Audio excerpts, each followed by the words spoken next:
Sábado Verde, radio y podcast, en la radio pública de la ciudad de Buenos Aires. ¿Por qué necesitamos activar de modo urgente frente a la crisis climática? ¿Por qué hay que gestionar del mejor modo posible el tiempo? Vamos a escuchar a una de las voces más agudas y justamente activas del último tiempo entre nosotros, Flavia Brofoni, para ir entendiendo un poco más. ¿No? Desde hace demasiados años, 26 por lo pronto, que el panel intergubernamental de cambio climático se reúne todos los años, advirtiendo cada vez con mayor radicalidad desde la ciencia empírica que ya no tenemos tiempo para revertir algunos de los efectos que la acumulación de gases de efecto invernadero en la atmósfera va a provocar indefectiblemente, ¿no? Entonces, a mí me gusta o siento que con responsabilidad en este tiempo ya tenemos que empezar a hablar no solamente de evitar la crisis climática, algo que ya es imposible, sino aprender a tomar medidas para que comunitariamente aprendamos a colapsar mejor, decimos algunos, ¿no?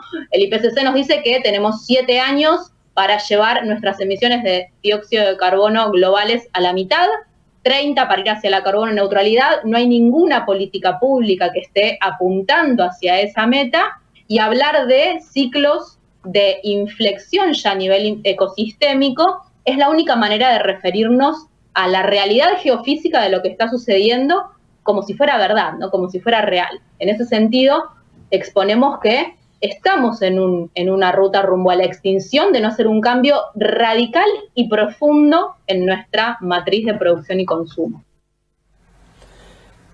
Un gran desfase entre esta crisis que menciona Flavia Brofoni, los compromisos que asumen los gobiernos. La mayoría de las comunidades organizadas se han comprometido a bajar drásticamente las emisiones, pero por otro lado, la falta de acción, tanto de gobiernos nacionales como de empresas. ¿Lo están haciendo con eficacia? Hablaremos sobre la gestión del tiempo en una hora crucial para la humanidad y sobre la falta de respuesta en función de esos tiempos que nos marca la crisis socioambiental.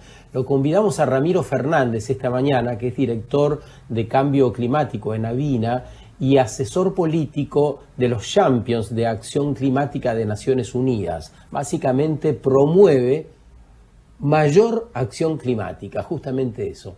¿Cómo estás, Ramiro? Muy buen día.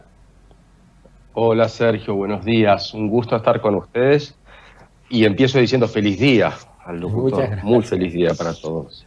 Muchas gracias. Bueno, ahí habíamos puesto un poco ya, o empezado a poner en común, que quedan solo 9 años para transformar estructuralmente nuestras economías. ¿Se podrá acelerar el cambio y de un modo exponencial como hace falta?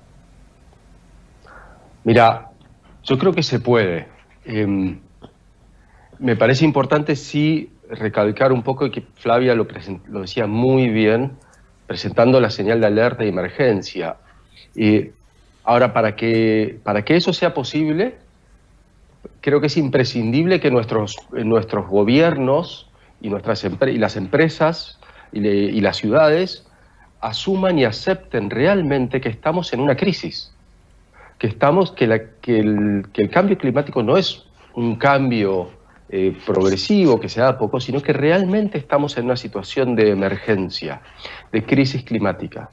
Ayer se cumplieron 150 semanas que los jóvenes del mundo empezaron sus huelgas de los viernes reclamando que los políticos asuman que esto es una crisis climática y que estamos en situación de emergencia. Y lo que los jóvenes reclaman están haciendo declaraciones, vemos que hay cambios de intención, pero definitivamente no vemos que estén asumiendo el cambio climático como la crisis que realmente es y ante la emergencia que tiene. Y para mí acá hay 2 puntos por los cuales esto se da. Por un lado, es porque, como vos decías antes, el manejo de los tiempos, o sea, los sistemas de gobierno y de toma de decisiones que hemos creado son para gestionar situaciones normales, pero no para gestionar situaciones de emergencia. Yo creo que ahí hay unos aprendizajes para tomar de lo que es la crisis de salud del COVID, que son muy, muy importantes y valiosos para la crisis climática, ¿no? Te focalizo en 3, si querés, que para mí son muy importantes entender qué significa gestionar en tiempos de crisis y asumirse en estado de emergencia, ¿no? Claro. Y primero, uno que me parece que es clave es entender que, como decía Flavia en su reporte, los cambios y las decisiones que hay que tomar son decisiones estructurales y drásticas. Y el COVID en eso nos enseñó mucho. A todos nos hubiera parecido imposible cerrar los vuelos a nivel global y parar las economías de todo el mundo hace 1 año y medio atrás. Y eso ocurrió. No es que tenemos que hacer lo mismo con la crisis climática, y después podemos ahondar en qué es lo que sí hay que hacer. Pero lo que sí quiero rescatar es que lo que a nosotros nos hubiera parecido imposible, en cuestión de semanas, todos los países del mundo y todos los políticos del mundo tomaron decisiones drásticas. Bien, el segundo aprendizaje que es... Dale, te dejo si quieres y ahondar ahí y después vamos con los otros 2 aprendizajes. No, sí. Te decía que era el primer punto lo de las decisiones estructurales. ¿El segundo cuál es? El segundo, que es clave, es el rol de la ciencia. Reconocer y valorar el rol de la ciencia para poder gestionar decisiones en situaciones de crisis. Nosotros veíamos a la ciencia sentada en la mesa de toma de decisiones, dándole información de cómo estaba la crisis de salud y diseñando los mejores escenarios posibles, asesorando a los políticos en sus decisiones. Hoy en día la ciencia climática, con el reporte del IPCC y el rol que tienen, es fundamental y trascendente, pero cuesta mucho hacer que esa información científica se refleje en decisiones políticas. Bien. Y el tercer componente que es clave es la gestión de la información y el manejo de los datos. Nosotros nos acostumbramos con el COVID a recibir diariamente un análisis y estadísticas de los niveles de infección, la situación de personas en riesgo de ser internadas en terapia intensiva, los fallecimientos que se daban desafortunadamente, y eso compilado a nivel local, provincial, nacional y global, de manera sistemática y diaria. Había una gestión de datos y de la información estructural. En los reportes de cambio climático, los análisis y estimación de emisiones, los países los están haciendo con 2 o 3 años de desfasaje.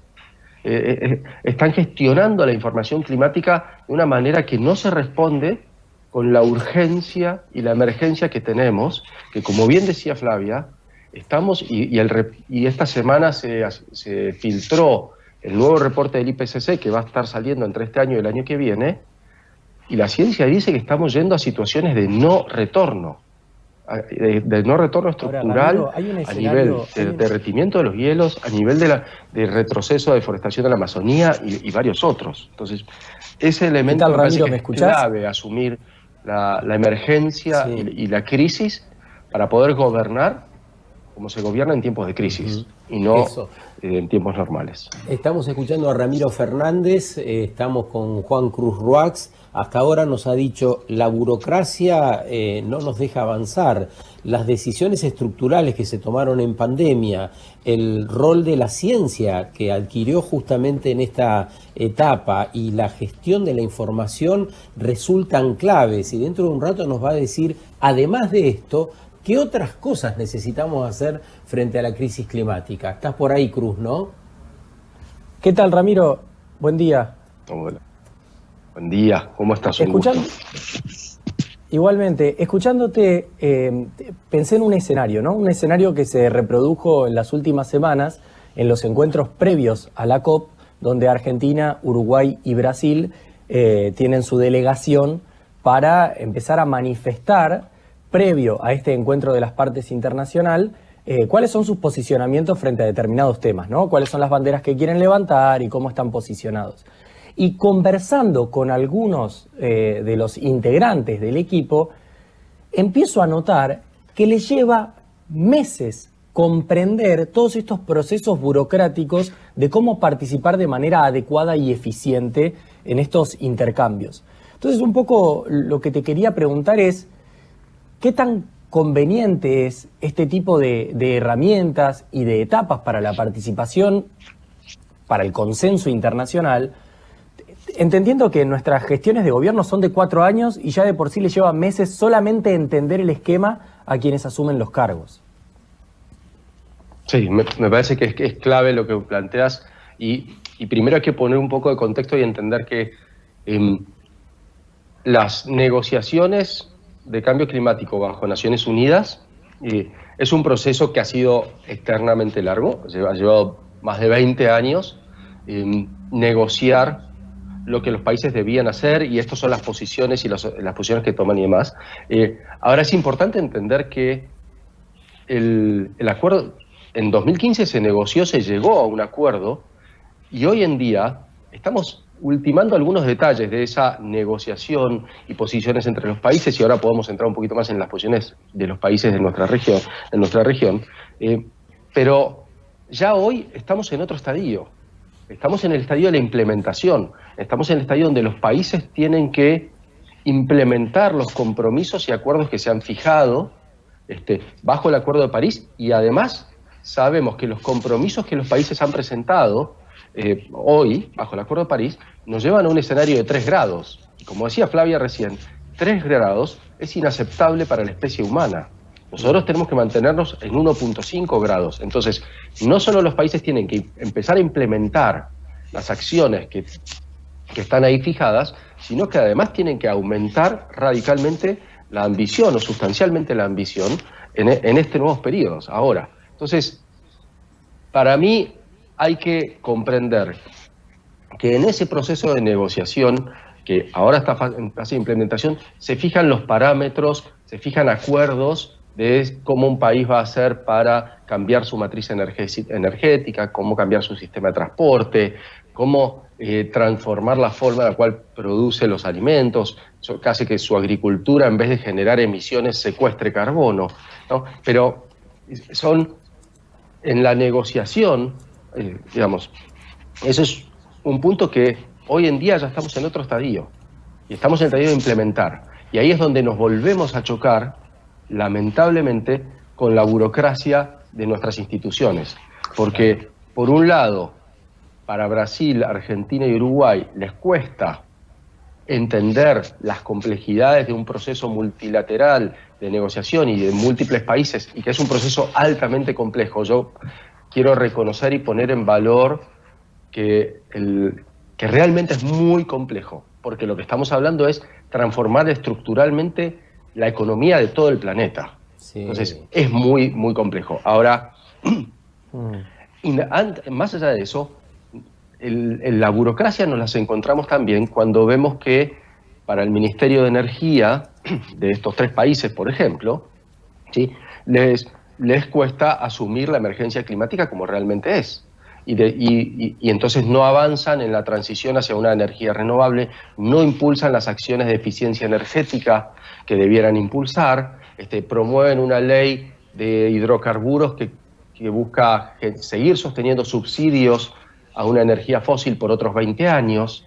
Entonces, ahí te chocas con otra burocracia que son las tensiones entre los sectores, y que la verdad que no necesariamente un secretario o un director de transporte de un ministerio de transporte conoce, comprende y entiende la emergencia en la que estamos.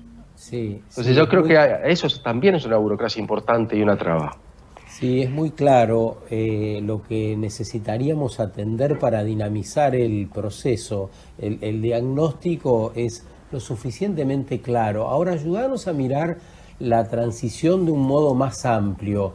¿Hay sectores que se están destacando, que nos digas, mira, para ahí hay que mirar tanto en el plano estatal como en el plano de las empresas privadas?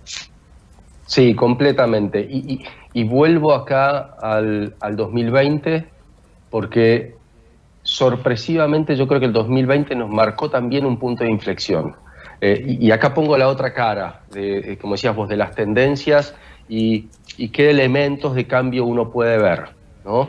Y lo voy a separar en orden. Y por un lado, primero quiero poner en valor el cambio de voluntad política a nivel de países.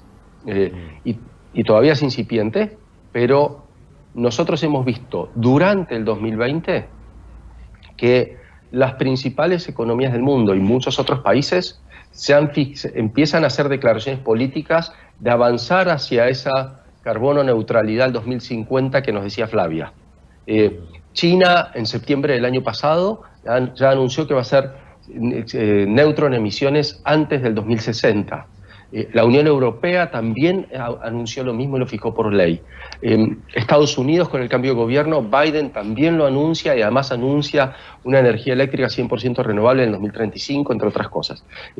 ¿Sí? Entonces, Japón, Corea del Sur también se suman. Sudáfrica avanza en esa dirección. Entonces, a ver, por un lado, a nivel de países, hay una intención política todavía a nivel de declaración, que como decían los jóvenes en su carta de ayer, en las 150 semanas, todavía es pretencioso, hay que aterrizarlo al nivel de la economía.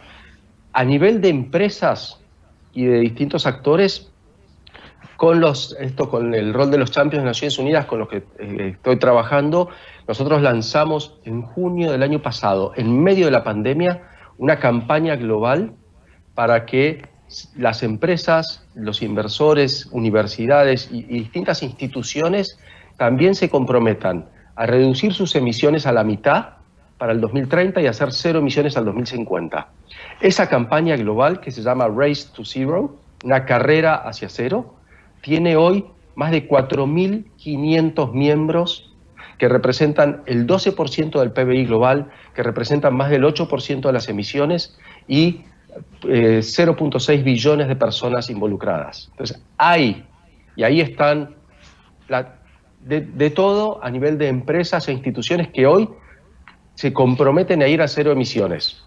Entonces, y te digo, desde las clásicas como, no sé, Facebook, Google, Microsoft, esas, hasta Ford o General Motors, comprometiéndose a eso y comprometiéndose a ir a eliminar los motores de combustión. Entonces, a nivel global hay un cambio de visión, el cambio climático se ha instalado, le debemos a los jóvenes mucho de eso, y eso también se empieza a ver y reflejar en algunos sectores. Y voy a marcar 3 sectores que para mí vale la pena profundizar y que son importantes.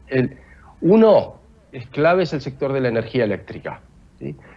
La energía eléctrica históricamente a nivel global, no tanto en Argentina, pero a nivel global se ha apoyado mucho en el carbón, y en las centrales térmicas a base de carbón.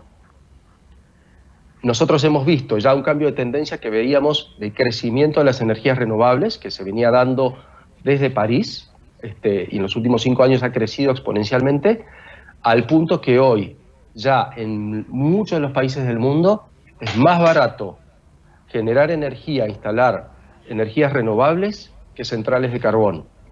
Y hoy en día, a nivel económico, ¿sí?, ya la generación de energía eléctrica a base de carbón está en vías de desaparición. Hay una declaración importante del G7 en ese sentido hace 2 o 3 semanas, ha sido muy positiva, pero ya está en una declinación. Incluso en Estados Unidos, durante un gobierno de Trump, que una de sus prioridades era revivir la economía del carbón, no pudo hacerlo. Trump no logró reactivar la energía a base de carbón en Estados Unidos y siguió creciendo la energía renovable. Entonces, sí, ese es un cambio de tendencia, ¿no?, que si uno lo mira a largo plazo, ¿no?, y uno mira esa tendencia, es muy importante, es clave. Una segunda tendencia que para mí es muy también positiva e importante de ver, es el cambio que estamos empezando a ver en la movilidad, en el transporte. ¿Sí? Todavía es incipiente, pero la energía, el transporte, la transición de los autos en base a motores de combustión, de nafta o de diésel, hacia autos en base a motores eléctricos, está pegando una aceleración exponencial. Tiene un crecimiento hoy del 5% anual, y si uno lo mira de manera escalonada, ese 5% anual es expansivo en los próximos años. Hoy en día, y solo para poner ahí un ejemplo, en el 2015 nosotros, la comunidad climática, celebrábamos que había una empresa que había sido disruptiva en este sector del transporte y era Tesla, con Elon Musk impulsando esto. Hoy en día hay más de 120 modelos de autos eléctricos saliendo al mercado el año próximo, ¿sí? Y todas las empresas ya ven, entonces ahí hay un cambio de tendencia. Y yo quiero ser claro acá, no es que el motor eléctrico es la solución per se, no. Ahora sí es un cambio de tendencia importante, considerando que fue la alianza entre David Rockefeller, ¿sí?, con la industria del petróleo y Henry Ford con la industria automotriz, los que hace un siglo atrás generaron este crecimiento expansivo de las emisiones de CO2. Entonces, ahí hay un quiebre y hay que mirarlo como un cambio de tendencia muy importante. Y el tercero, que para mí es muy valioso también, es el cambio que empezamos a ver, y esto es mucho más reciente todavía, en el sector financiero. El sector financiero, ¿sí?, empezó en septiembre del 2019 con una alianza de lo que son los fondos de pensión y las aseguradoras, que se fijaron un compromiso a hacer 0 emisiones netas al 2050. Tenían 2.5 trillones de dólares de instituciones con esos activos financieros que dicen, nosotros vamos a ir en esa dirección. En diciembre del año pasado, hace solo 6 meses, se lanzó otra iniciativa que es la de los fondos de inversión, Net Zero Asset Managers Initiative. Esa alianza lanzada en diciembre del año pasado de fondos de inversión tiene hoy más de 80 fondos de inversión con más de 30 trillones de dólares en activos financieros en su propiedad. BlackRock entre ellos. Cuando un sector financiero como estos fondos de inversión dicen que van a avanzar y van a transformar su portfolio para que sea 0 emisiones netas, esto tiene un efecto cascada y catalítico en todos los sectores de la economía. Y en abril de este año se sumó una nueva alianza de bancos. Insisto, estas son declaraciones de visión política y de hacia dónde tenemos que ir. Y tenemos que empezar a ver cómo eso se traduce y aterriza en los distintos sectores de la economía. Pero hay señales ya muy interesantes para explorar, Ramiro, en ese sentido. Ramiro, si me permitís, especialmente cómo aterriza en nuestra región, porque nada de esto hoy nos toca. Yo quiero atender lo que dijiste en el arranque. Los sistemas con los que nos estamos moviendo son para gestionar la otra normalidad, esa que quizá se vaya. Entonces, en ese sentido, ¿es posible pensar en una gobernanza global que termine obligando a buena parte del planeta a que no se destruyan los bosques, a que no se contamine el agua, a que no se sigan incentivando la creación de centrales a carbón, como lo está haciendo la Argentina? Argentina proclama ese proyecto como si fuese la época de Mosconi con el petróleo, con el mismo ímpetu. Por lo tanto, todo esto que vos nos contás parece ciencia ficción si lo traemos a la región. Te pido un resumen final para esto porque estamos como con el tiempo muy acotado ya. Sí, a ver, yo creo que hace unos años una premio Nobel de Economía, Elinor Ostrom, ganó el premio Nobel por su análisis de cómo gestionar la crisis climática. Y su enfoque era decir, no más que una institución global de gobernanza que sea de arriba hacia abajo y mande direcciones, tenemos que ir hacia un enfoque policéntrico, donde en múltiples niveles, con múltiples estrategias, vayamos redireccionando esta crisis de manera efectiva. Y yo creo que eso es lo que estamos viendo hoy. Y entonces, vos tenés en sectores de la economía y con un sector financiero que empieza a tener ese efecto catalítico. En Argentina no se refleja tanto porque por otras condiciones macroeconómicas el sector financiero global le cuesta entrar a la Argentina. Entonces ahí hay un retraso que se da por otras condiciones, pero ese es un ámbito. Por otro lado, sí vemos que las principales economías del mundo empiezan a ejercer presión sobre nuestros países para que eso ocurra. Y Argentina lo vive y en sus renegociaciones de la deuda la Unión Europea le dice, Alemania, Francia y la Unión Europea como bloque le dicen: nosotros te apoyamos en tu renegociación de la deuda, pero si me cumplís con este compromiso climático. Y entonces eso hizo que Argentina presente un nuevo NDC, no eso, la voluntad política, pero eso ayudó a que Argentina presente un nuevo NDC, y ahora Argentina dice que va a presentar una estrategia de largo plazo con la intención de ser 0 emisiones netas al 2050 en Glasgow, y está trabajando en esa dirección y elaborando las hojas de rutas para ir ahí, y eso es muy importante. Entonces, hay enfoques que empiezan de una manera policéntrica de distintos ámbitos a redireccionar esta crisis de manera efectiva. Entonces, yo creo que eso va a llegar a nuestra región, lamentablemente, como bien decís, tarda más en nuestros países, pero yo creo que no tenemos que mirar el futuro con los lentes del pasado. Estamos entrando a una situación distinta de la gestión de esta emergencia y crisis climática, y yo creo que en los próximos 4 o 5 años vamos a ver una aceleración exponencial de estas tendencias. Ojalá que sean en la escala que necesitamos para tener una emisión, un 7% anual de reducción de emisiones netas globales por año, porque eso es lo que necesitamos. Y nos quedan solo 9 años, como decía Flavia al inicio de esta conversación. Ramiro, muy agradecidos por este rato, por el análisis y por el trabajo que haces desde hace tanto tiempo. Te mandamos un gran abrazo. Gracias a vos, Sergio, y nuevamente feliz día para ustedes. Un honor acompañarlos el día de hoy.